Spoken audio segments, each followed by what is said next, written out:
In the quiet corners of the night, where shadows dance and worries fester, a familiar story unfolds. A man sits hunched over a dimly lit table, the pale glow of a single lamp, casting long, distorted shapes across a sea of paper. Each envelope, each stark white bill, is a silent scream, a testament to a month that has ended before it even truly began. His face, etched with the fine lines of perpetual stress, is a mask of quiet desperation. The numbers blur, a meaningless jumble of demands that far outweigh the supply. He runs a hand through his hair, the gesture heavy with the weight of his unseen burden.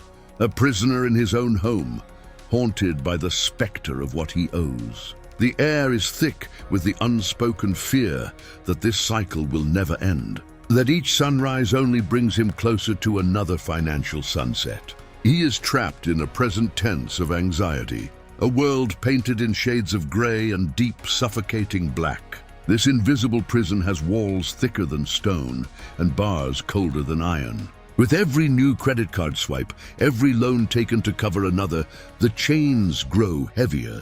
They wrap around his ankles, his wrists, his very spirit, each link forged in the fires of immediate gratification and financial neglect. He drags this immense clanking weight through his days, the sound inaudible to others but deafening to him. It slows his every step, drains his energy, and keeps his gaze fixed firmly on the ground, preventing him from seeing the horizon of opportunity. He hears the distant whistle of departing trains, sleek and powerful, each one a missed chance at investment, a journey toward growth and security that has left the station without him. He stands on the platform of his life, watching the taillights of his own potential disappear into the darkness, paralyzed by the chains of debt that bind him to the spot. The world moves forward, building, growing, compounding, while he remains static, a monument to missed moments.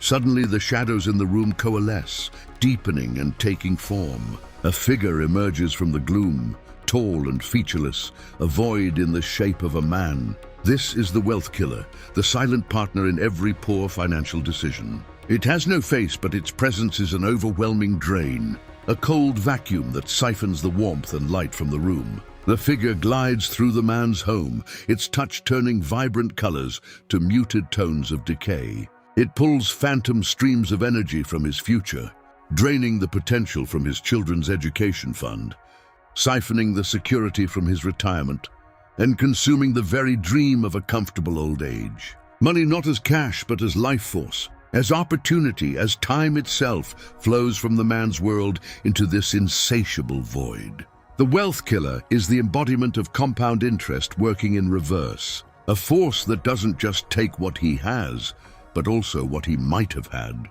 But even in the deepest darkness, a single act of defiance can ignite a revolution. The man lifts his head, a flicker of something new in his eyes, not hope but resolve. He pushes the bills aside, the scattered papers of his personal crisis, and his hand falls upon a single object he had forgotten was there. A book. Its cover is simple, its title clear, The Principles of Financial Literacy. As his fingers close around the spine, a single pure beam of light cuts through the oppressive darkness, illuminating him and the book alone. The shadowy wealth killer recoils, dissolving back into the ambient gloom, its power weakened by the light of knowledge.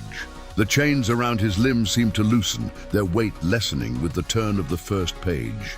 This is not a magic spell, but the beginning of an education.